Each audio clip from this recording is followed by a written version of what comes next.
What is up? What is cracking collective? It's your girl Ash, aka Goddess Goals in the building. I'm busy back babies and that's on point blank period. Here to give a message, here to tell a story, here to give a word. Remember that this message, this story, this word may not resonate for you at all, but if you like, yo, Ash, man, that was me in the past, I can resonate with you because that was simply me in the past. Make sure you hit the like button. And if you like, yo, Ash, that's me right now, I'm going through that right now, make sure you hit the like button, right? And in this message and in this story and in this word is about someone that's just sitting down on the floor thinking about memories that they had with someone that they loved. And they just like, look, I just want to sit and think about the memories that I had with the person that I loved. Have some of y'all ever did that? Like, look, I don't want to talk to nobody right now. I don't want to do nothing right now. I just want to sit right now, and I want to sit with myself right now and sit with the memories that I had with somebody that I truly loved right now. It's like talking about memory lane, about memory lane. I just want to sit and cry, thinking about memory lane, about memory lane. You know, so this person just sits in the middle of the floor and they think about memories. You know what I'm saying? They think about the memories of the lane that they had with somebody else, the path that they had with another person. And sometimes, see, we don't think about the path that we have with other people until it's time to just sit and think about the path that we had with another person. And sometimes we always talk about the path that we have with ourselves and how we have a path of ourselves. But what about the path with somebody else? Because when you truly think about it, every relationship has a path and you go down a path. So every time you come together with another person, it creates a memory. It creates a memory. And the important part is to never forget the memories.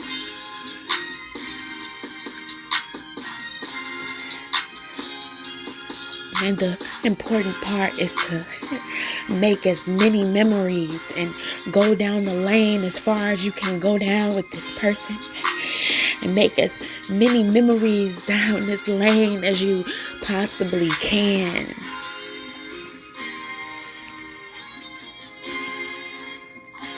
Before one or the other just becomes a lane of memories.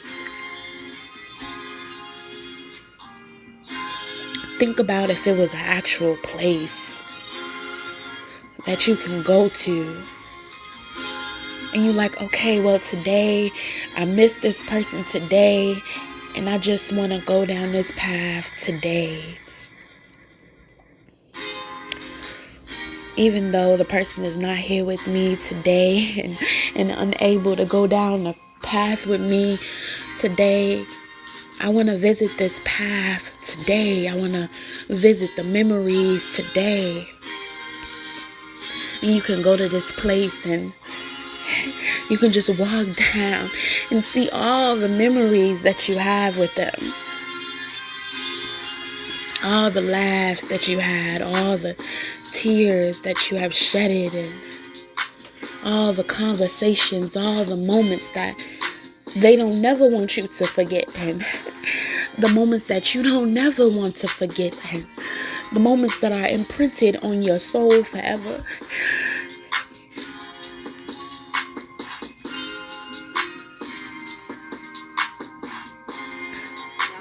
You are a part of my soul forever.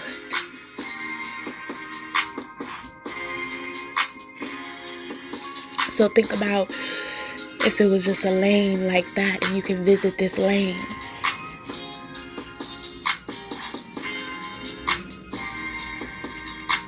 And sometimes when you visit that lane, imagine that you can just sit in the lane and just sit there and cry. Like, I'm just gonna sit here and cry in this lane and look at all the memories that we had together.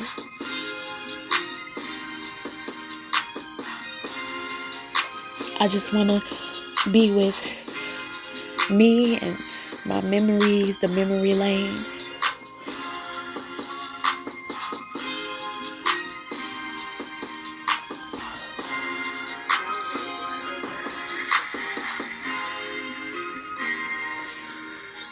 To sit and cry, think about memory lane, about memory lane. You know, my sister passed away last month. And you know, it still feels like unbelievable. And one of the things that she would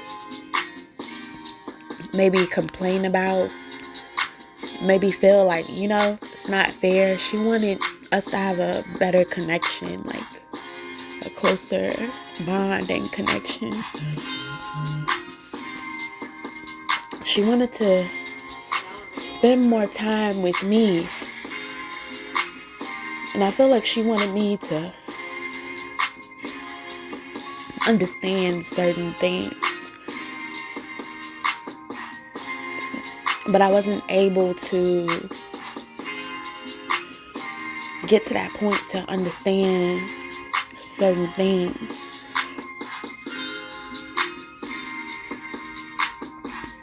But I do remember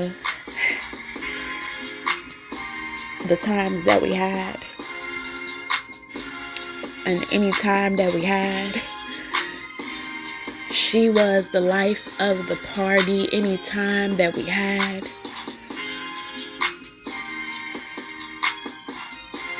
she was the hype man / woman of the party that was had.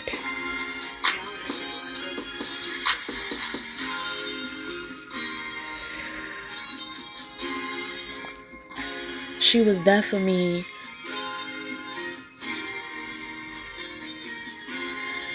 in times that I thought I may had nobody. She showed up and she like, you had.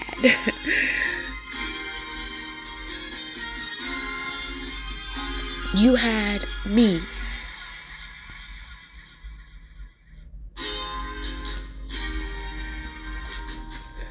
And I remember when I was just a kid in high school, and it was like me and another person against like a group of 20 girls. And we was running down the street against 20 girls that's trying to jump us in high school. And I had nobody to call. Only person I could think about calling was my sister. And I was so tired of running. I'm like, oh my God, these girls is going to kick our ass. They're going to kick our ass. And when push came to shove, they wasn't able to kick our ass. But my sister came so fast. I mean, literally within freaking 5 minutes. I'm like, how did she get from wherever she was to where she is now in 5 minutes? Just to save me.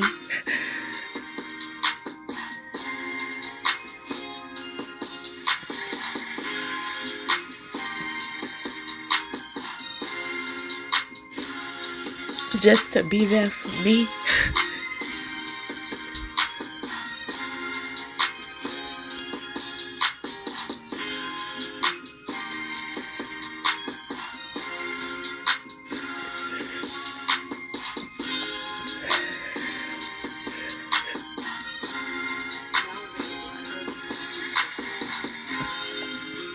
I don't have any other sisters. That's my only sister that I had.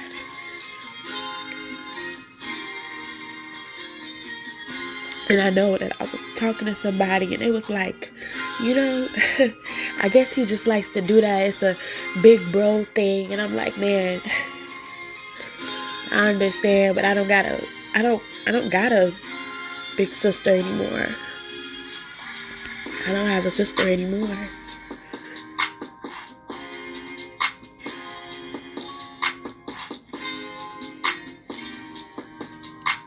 And sometimes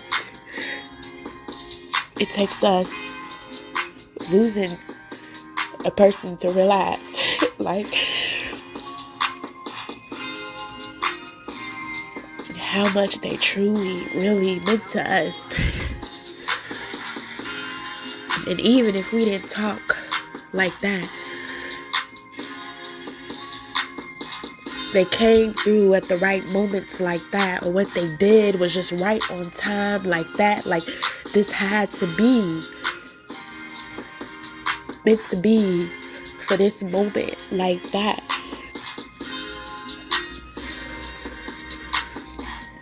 And she didn't play about me. I remember one time in the projects, my mama always had to go to work, so she always had to get somebody to watch me in the projects in Chicago. And I hated going to the projects. I can't lie. And I would play with these boys out in the projects. And we would play in the hallways. And, you know, most of the time in the hallways of the projects is people that's selling drugs, doing drugs. They hiding their drugs in the hallways of the projects. You know, the elevators didn't work good in the projects. And, you know, it was always like these rails up against the projects. Like, I am trapped in here. In the projects. And so I was playing with these boys. And I'm like the only girl. And all of a sudden, this gangbanger, right? I don't know if he's a gangbanger, but I'm not here to judge. But he came up there, he came up to me and these boys, and he like, one of y'all took my drugs. Who took my drugs? Tell me right now, who took my drugs? And all the boys pointed at me and said, me. I was the one who took the drugs. And I'm like, me? I don't know nothing about drugs. I never was even introduced to drugs. Because my mama never did drugs, and no disrespect, right? But my mama just worked. That's all she did, was just work. So I knew nothing about drugs. I knew nothing about any of this stuff. And I'm like, why would y'all say me? So of course, you know, I become scared, and you know, he like, oh, so it was her that took the drugs. And see, in Chicago, in the buildings, it was always like a a GD building and a BD building and a whatever building. So it was always these different buildings, and they always supposed to have been beefing with each other, right? And you know, my sister somehow comes, and I tell my sister what happened. And they're like, yeah, they said that Ashley took the drugs. It was Ashley that took the drugs. And my sister took me, and she took me to this building, and she took me downstairs to the building where the part where all of the drug dealers sold drugs. Where all of the big time head drug dealers dealt drugs and talked about drugs and things like that with drugs. And she walked down there and she confronted these drug dealers. She confronted them and she told them, like, why would you come up to my sister like that and say she had drugs? Why would you do that to my sister, knowing that she didn't have no drugs? My sister don't got nothing to deal with no drugs. My sister ain't take nobody drugs.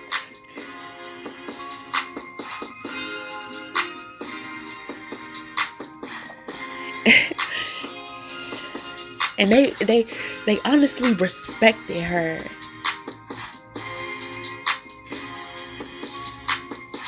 And in that moment, just me being like 8 or 9 years old, I respected her.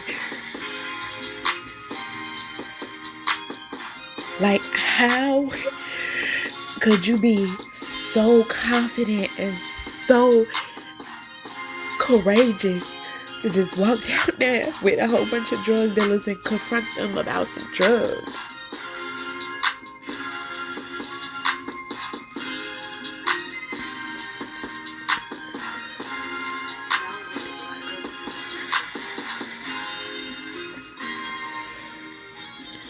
And I'm sad from the drugs. I was like, man, that's my sister.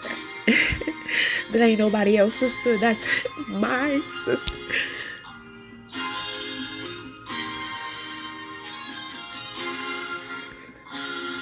And she wasn't scared to stand up for me. She wasn't scared to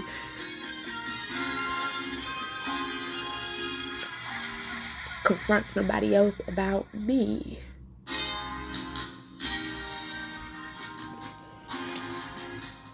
So yeah, sometimes we just gotta go to this place, right? Even though if it's an imaginary place, in this place you have lanes, and you sit there and you cry and you look at the memories of memory lane.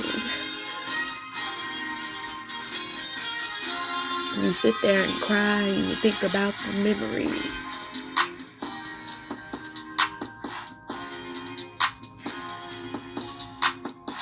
And see, instead of holding your head down, you hold your head up and you think about the memories.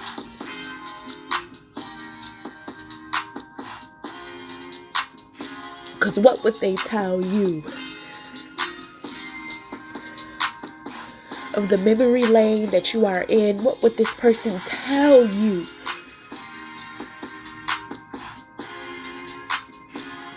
Would they want to see you with your head hanging down?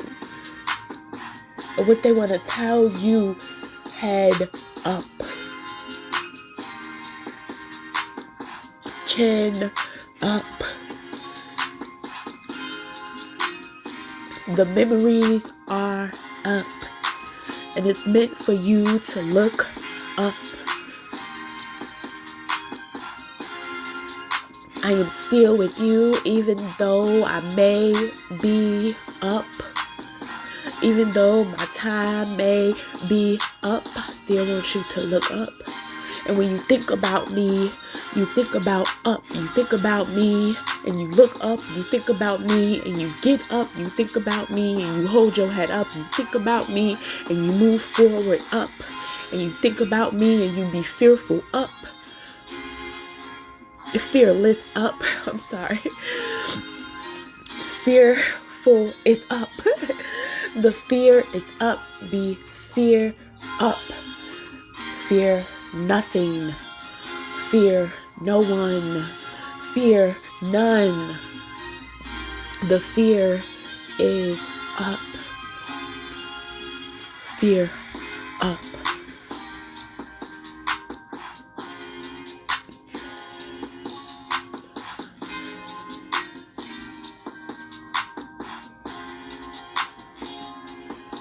So I'm just going to talk about memory lane.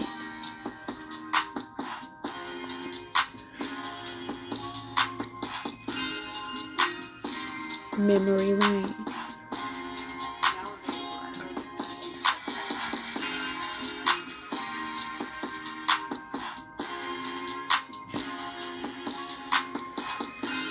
And see, another thing about my sister is that she was always there, and she could always share some type of knowledge. If you needed to know about the plug, she had the plug's knowledge. If you needed a number to figure out something, she had the number to call. That was knowledge. She knew knowledge.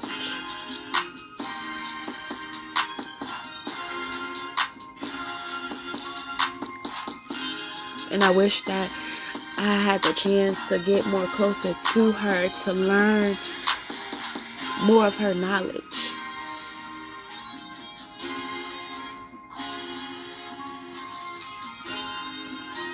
And sometimes she struggled, and sometimes she felt hurt.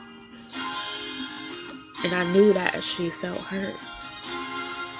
And certain things that she didn't talk about, and certain things that she didn't say, and certain things she couldn't express about how she felt. But I knew from knowledge.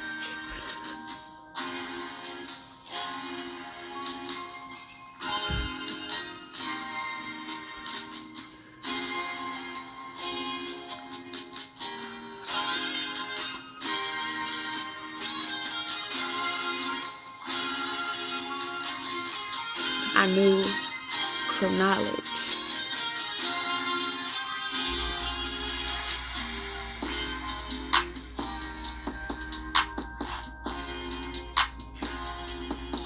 So sometimes we'll love a person and know that they're going through so much. And sometimes we'll admire a person and be like, man, that person deserves so much. But man, I wish I could take the pain away from this person so much.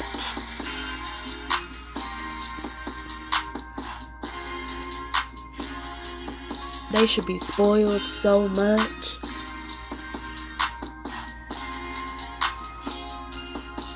And before they leave here, I want them to be spoiled so much.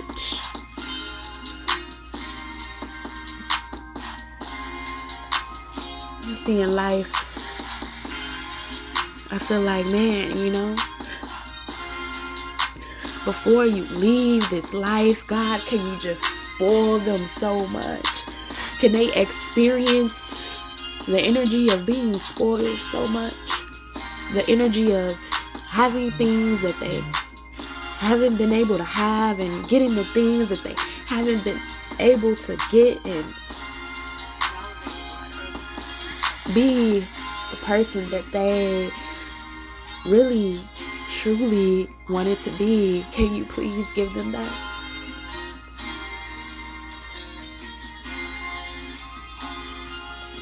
And I feel like that is why sometimes people keep fighting every day and keep going every day, is because they see somebody that they are fighting for. They are just not fighting for themselves. They are fighting for someone else. Have you ever seen somebody fight when they are trying to fight for someone else? Have you ever seen a warrior fight when he is not fighting for himself, but he is fighting for somebody else? That is unstoppable. And if I am here fighting for myself, that is okay. But when I am here and I am fighting for somebody else, then it's a problem.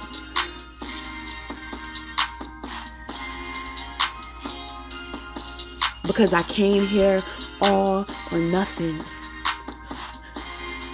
And I'm going to leave here with all or nothing. And when I came in, I understood that it was all or nothing. But I am fighting not for myself, but for somebody else. To me, that deserves the world. To me, that deserves everything in the world. Boys and girls, when you are just not fighting for yourself. See, when you are just fighting for yourself, you will give up easily. But when you are fighting for somebody else, like, look, no, I gotta stay here because I can't give up that easy. I will not exit because I am not fighting for myself. Exit is not what's easy.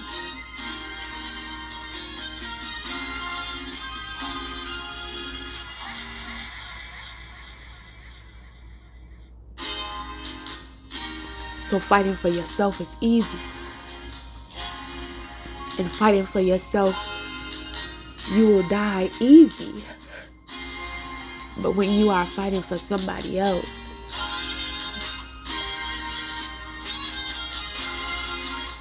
giving up is not easy.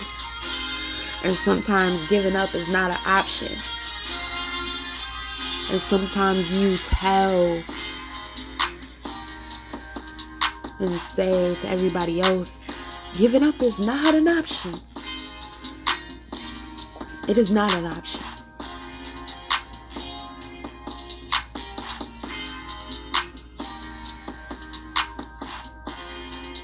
Do you know how many people fight for their life every day just because they are not living for themselves? They are living for somebody else, and not in the physical meaning, but in the mental meaning, in the spiritual meaning, in the emotional meaning, in the metaphorical meaning.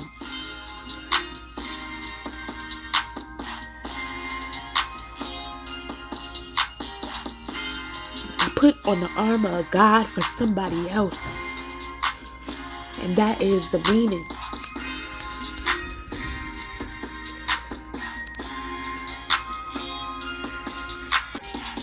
So,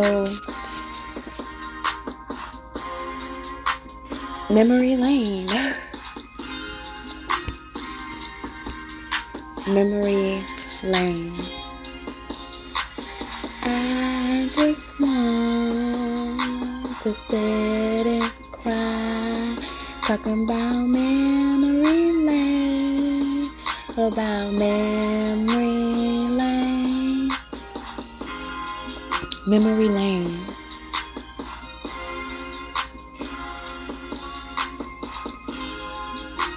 Remember the times where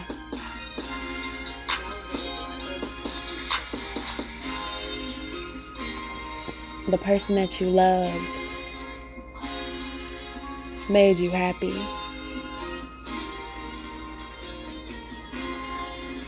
Made you happy. Made you smile. Made you feel safe. Even protected you. And sometimes we have to think about that when it comes to God, right? When it comes to our Heavenly Father, right? The times that you could have fell.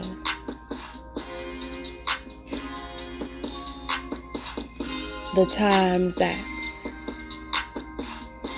you could have been down and out.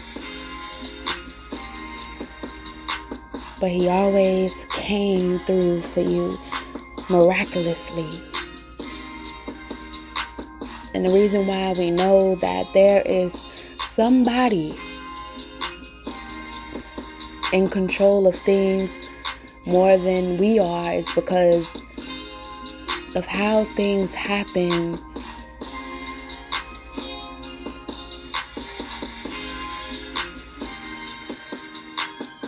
And how the memories have happened.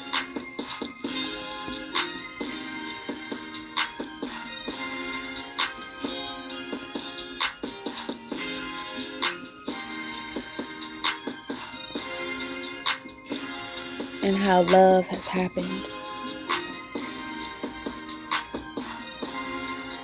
Not love for ourselves, but love for somebody else. How it all happened. Talking about memory lane. About memory lane. That is my message. That is my story, and that is my word. This message was from my sister. I love you.